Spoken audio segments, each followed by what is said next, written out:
Catherine Bernardo bonds with Jean-Lloyd Cruz, Maha Salvador, Mr. M, amid rumored management transfer.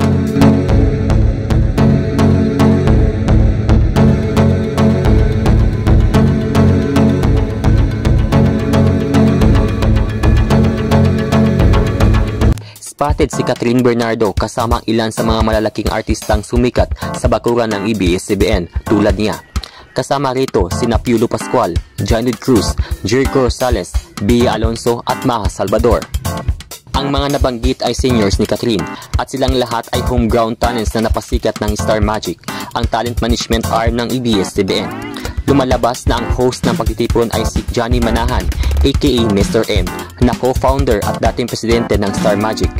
Nag-post ng pasasalamat si Jean-Lloyd via Instagram, kaugnayan ng kanilang get-together. Sabi ng aktor, "Pardon me, while I burst, but thank you Mr. M and Tita Mariol for today.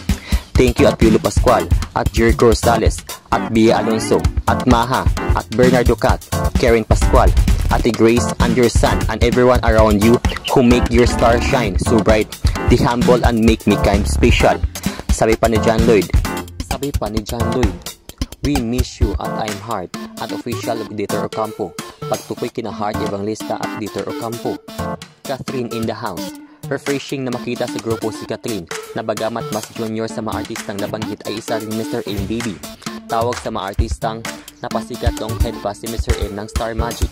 Makikita pa si Catherine sa pictures na laging kadikit ni Maha na nagtayo ng sariling talent management agency, ang Crown Artist Management, kung saan talents dito sina Jean-Lloyd at Miles Ocampo na dati rin Star Magic artist. Kaugnay nito, lumabas ang report ng Pep Troika noong January 23, 2024 tungkol sa bagong talents na pipirma sa camp. Naging usap-usapan na ang management ni Maha na ang mag-handle ng career ni Catherine.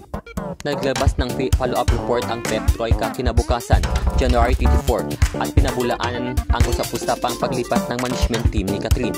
Sinabi rin daw umano ng ina ni Catherine na si Min Bernardo sa mga malalapit na kaibigan ng kailang pamilya na manatili si Star Magic si Catherine. Tinunan din ng Troika ng reaksyon ang CAM Chief Executive Officer na si Rambo Ninias, Mr. ni Maha, tungkol sa bulong-bulungang pipirang umano sa kanila si Catherine. Ani ni Rambo, "I really don't have any statement because I'm not aware of anything regarding that." Kayo, anong masasabi niyo na naging banding si Catherine Bernardo kay Mr. M? I-comment na yan. Salamat!